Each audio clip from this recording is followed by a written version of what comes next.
Okay, welcome everyone to the deep dive. We're here, as always, to take some complex ideas and really boil them down for you. Today we're tackling a really foundational text in, well, personal development, I suppose, Joseph Murphy's The Power of Your Subconscious Mind. And our goal really is to understand this central idea he presents.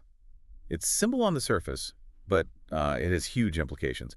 And it tries to answer some massive questions. Murphy asks them right up front, like, why is one person generally happy and another just sad? Right. Or why does one person bounce back from a serious illness while someone else with the same diagnosis, well, they don't? Exactly. And the big one, wealth.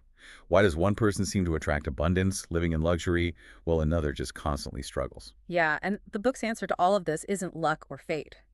It argues pretty strongly that it all comes down to how your conscious and subconscious minds work together. The absolute core idea is change your thoughts, and you literally change your destiny. Your external world reflects your internal world. Okay, so let's get into that internal system then. If we're going to, use this power, we need to know the parts. How does Murphy break down the mind? He draws a very clear line. You've got the conscious mind on one side. This is your reasoning mind, the part that thinks, analyzes, chooses. It's like the captain of the ship. Sometimes the sources call it the little self. It deals with everyday logic, the things you see and interact with. The logical captain. Okay. And the other part. That's the subconscious mind. And this is presented as, well, far more powerful. It's non-reasoning, emotional, reactive. This is the great self. Think of it as the vast engine room. It's the creative power source, the place where all memories and habits are stored. And crucially, it runs your body. Runs the body. You mean automatically, like breathing and heartbeat. Precisely. All those vital functions, heart beating, lungs working, digestion, they happen whether you're awake or asleep, right? That's the subconscious at work. And here's a key claim from the sources. The subconscious is the soul healer.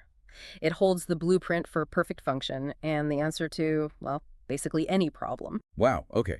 So conscious mind is the captain giving orders. Subconscious is the giant, powerful engine room that also handles repairs and, like, building things. How do they communicate? Through what Murphy calls the law of action and reaction. It's simple. Your conscious thought is the action. That's the command, the seed you plant. The subconscious mind's response is the reaction. It automatically kicks into gear to make that thought manifest in your reality. Okay. Action, reaction. But why is getting this law right so important? It sounds straightforward. Because the subconscious doesn't think for itself, not in the way the conscious mind does. It doesn't argue or question the orders it receives. It's totally non-critical. It just accepts whatever the conscious mind feeds it as true. Whether it's a hopeful thought or a fearful one, it takes it as blueprint and starts working on it. That's kind of terrifying, actually. Because we all have negative thoughts, right? Worries, fears. Exactly. And if the subconscious just accepts them without question, you can see the problem. This makes the idea of suggestion incredibly important. That's the main tool for communication. Let's talk about suggestions from outside. First heterosuggestion, the book calls it. Yeah, this is stuff coming from everywhere. Politics, religion, culture, the news, other people. The sources argue these external ideas shape us profoundly if we accept them consciously. And it's interesting how the same suggestion can land so differently depending on the person. The book uses that seasickness example. Right. Imagine telling someone on a boat who's already a bit nervous, "Oh, you look really pale. Are you feeling seasick?" They'd probably turn green on the spot. Probably. Because they accept the suggestion. Their conscious mind lets it through, and the subconscious says, okay, seasickness coming right up, and starts producing the symptoms. But if you say the exact same thing to a seasoned sailor, they'll likely just laugh. They reject the idea instantly. Why? Because their subconscious is already conditioned with the belief, I don't get seasick. The external suggestion itself has no power. Zero. It only gains power when your conscious mind accepts it. Which leads to some really chilling stories when a negative suggestion is accepted. Yeah. Like that anecdote about the relative and the fortune teller. Yeah, the story goes that a fortune teller predicted the exact day this man would die, and he did. But Murphy insists it wasn't magic. The man accepted the prediction completely. He dwelled on it, feared it, saturated his subconscious with the idea of death on that date, and his subconscious, being the faithful servant, carried out the order. It's a stark warning about what we let into our minds. Okay, so external suggestions are powerful if accepted. What about the suggestions we give ourselves? Autosuggestion. This seems even more direct. It is. And just as potentially dangerous if negative. A key point the sources make is that the subconscious takes things literally. It doesn't get sarcasm or figures of speech. Doesn't get jokes. Apparently not. There's this frankly disturbing story about a father who was desperate for his daughter to be healed from severe arthritis and psoriasis. He kept saying, almost like a prayer or a curse, I'd give my right arm for her to be healed. Oh, no. Don't tell me. Well, according to the story, he later lost his right arm in an accident. And immediately after, his daughter's conditions, which were chronic and severe, completely cleared up. The interpretation is that the subconscious heard the literal command, give right arm for healing, and eventually, tragically, executed it. It underscores being incredibly careful with our words. That's heavy. Yeah. It really makes you think about those casual negative things we say. It also warns against just trying to source things with willpower, right? Yeah. The law of reversed effort. Yes, exactly. This is a big one. If your conscious desire, say, I want to be confident, clashes with a stronger ingrained imagination or fear, like I'm terrified of failing, the imagination wins. Trying to use brute willpower against a strong negative image just reinforces the negative image in the subconscious. It's like telling yourself, don't think about a pink hippo. What happens? All you see is the pink hippo. Precisely. The effort backfires because you're energizing the very thing you're trying to avoid. So source doesn't work. How do we effectively plant the right kinds of thoughts, the positive seeds, without that internal conflict? What techniques does Murphy suggest? He offers several practical methods. One major one is visualization, sometimes called the mental stage technique.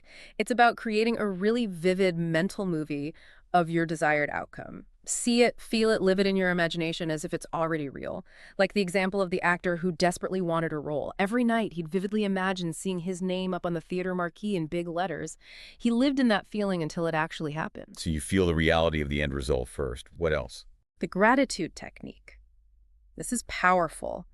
It's based on the idea that a grateful heart is tuned to abundance. Feeling thankful now, even before you have what you want. There's a touching story about a mother penniless with kids to feed. Instead of focusing on lack, she started constantly repeating thank you, cultivating a feeling of gratitude for the good she knew was coming. And this shift in her mental state, her feeling, apparently opened the door. An unexpected job offer came through within advance. The feeling preceded the manifestation. Feeling grateful attracts more to be grateful for. Makes sense. Is there a best time to do this kind of mental work? Yes, the Baudouin technique focuses on the state just before sleep, that drowsy, passive state. Because your conscious mind, the little self that argues and doubts, is starting to switch off. Resistance is low. In this state, you feed the subconscious short, simple, powerful phrases that sum up your desire. Like the widow stuck in a messy legal fight. She just repeated, "It is finished in divine order," over and over as she drifted off. She wasn't trying to figure out how, she just impressed the end result peaceful resolution onto her subconscious. And apparently the situation resolved smoothly soon after. Okay. Low resistance before sleep. Good tip. And is there like a protective phrase we should use? Something to counteract all the accidental negative stuff we think? Definitely. The book hammers this home. Never, ever say or even think things like, I can't afford that, or I could never do this. Your subconscious hears can't and works to make it true for you. You have to replace those limiting statements immediately. The suggested replacement is something like, the power of my subconscious enables me to do all things. Or, I can do all things through the power within me. Constantly affirm your ability. Right. Reprogramming that default negativity. These aren't just mental tricks, though. The claim is they have real-world impact on, well, everything. Health, for instance. Absolutely. For health, the goal is to consistently feed the subconscious the idea, the feeling of perfect health. Regardless of current symptoms, there's a striking account of a man diagnosed with advanced lung cancer. He consciously and systematically worked to impress the idea of perfect, healthy lungs onto his subconscious through repetition, visualization, and firm belief. Against medical expectations, he apparently achieved complete remission. The healing power, Murphy argues, came from within, activated by his changed belief. And it's the belief itself that heals, not necessarily the external thing, like the story of Madame Beer at Lourdes. Exactly. She regained her sight, which doctors had deemed impossible because her optic nerves were atrophied. She went to Lourdes, a place of healing, with immense faith. Murphy's point is that it wasn't the water at Lourdes that healed her, it was her own subconscious responding powerfully to her absolute belief and expectation of healing. Her faith activated the healer within. Belief is the active ingredient. Okay, let's switch to wealth. The principles are similar. Very similar. Wealth begins in the mind. A huge mistake people make, according to the source, is having contradictory thoughts about money. Like wanting it, but also secretly feeling it's bad, or that poverty is somehow more virtuous. If you condemn or resent wealth, even subconsciously, you're telling your subconscious to push it away. You can't attract what you criticize. You have to be okay with having You it. have to feel worthy of it, welcome it, think wealth, feel wealth. And that janitor story really illustrates this, doesn't it? The one who became a doctor. It's a fantastic example. This janitor had a burning desire to be a doctor, but no obvious path, no money, no connections. But every single night, he practiced visualization. He'd imagine in detail a framed medical diploma on his wall, with his name clearly on it.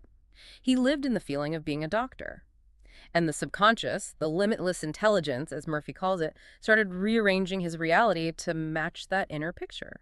A doctor he worked for noticed his interest, mentored him, helped him get funding. The means appeared once the end was accepted internally. The path unfolds when the destination is clear in your mind. Amazing. What about relationships? Do these mental laws apply there too? Absolutely. The source suggests that most relationship problems stem from misunderstanding how our own thoughts and attitudes create our experiences with others. It brings up the psychological meaning of the golden rule. Think, feel, and act towards others as you would want them to think, feel, and act towards you. Why? Because your perception and assumptions about others tend to be reflected back to you in their behavior. So if I assume someone is difficult, I might actually provoke difficult behavior. That's the idea. Your inner state influences the interaction. And there's a specific warning about marriage or partnerships. Trying to fundamentally change your partner is a huge mistake. The book calls it absurd. It doesn't work, and it damages their self-worth. Instead, you work on your own mental image of them. How so? You consciously choose to visualize and affirm the qualities you want to see in them: harmonious, loving, kind, cooperative. You change your internal blueprint of them, and that shift within you can influence the dynamic. You change yourself first. Focus on your own mind, your own reactions. That's a recurring theme. It also seems the subconscious isn't just following orders, but can actually generate novel ideas, like an inventor. Yes, definitely. The sources give examples of scientists who got breakthroughs when they stopped consciously struggling with a problem and they're like, let it go, relaxed or slept on it, like the chemist, Stradonitz figuring out the benzene ring structure. He was stuck, then relaxed, and had a daydream or vision of a snake biting its own tail. Boom, the ring structure idea. Or Professor Agassiz trying to reconstruct a fossil fish. Couldn't figure it out consciously, but the solution came to him perfectly preserved in a dream 3 nights in a row. So it's like a creative partner working in the background. How can we tap into that for everyday decisions, maybe choosing a career path or making a big move? The technique suggested is quite simple, really.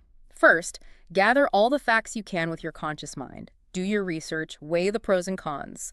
But then, instead of forcing a decision, you deliberately turn it over to your subconscious, especially before sleep. You relax, state the problem clearly, and ask for guidance, fully expecting an answer to surface.